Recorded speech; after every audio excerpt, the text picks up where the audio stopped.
বাজা, আমি আজকে সারাটা দিন তোমারে খুঁজছি। আরে চাচা, আপনি ভুল করতেছেন।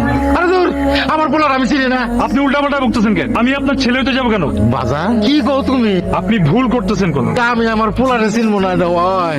আরে বলছি তো আমি আপনার ছেলে না। সোজা কথা আপনার মাথায় ঢুকতেছে না। আর তুই কোত্থেকে সব আপদ ধরে নিয়ে আসোস? সব প্রবলেম কি আমার কাছে নিয়ে আসতে হবে? সব আমার সলভ করতে হবে? কারণ এই গ্রামের লোক ভাবতেছে আমি তার ছেলে। যা টাঙ্গাইলে বাস উঠাই দিয়ে। আরে কি হলো চাচা, চলেন। আসলে আমার ভুল হয়েছে। সারাদিন রোদ্রে রোদ্রে ঘুরছি তো, মাথা ঠিক নেই। আমারে মাফ করে দিয়ে আপনারে আমার ছেলে মনে করছিলেন। তো একটা কথা বল, আমার জাকিরে যদি খুঁজে পান তাহলে কয়ে তার উপর আমার কোনো রাগ নেই। আমার তো একটাই ছেলে, তার উপর আমি কি রাগ করে থাকতে পারি?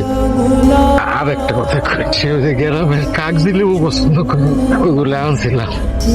আর কোয়েন যে তার বাপের, তার উপর কোনো রাগ নেই।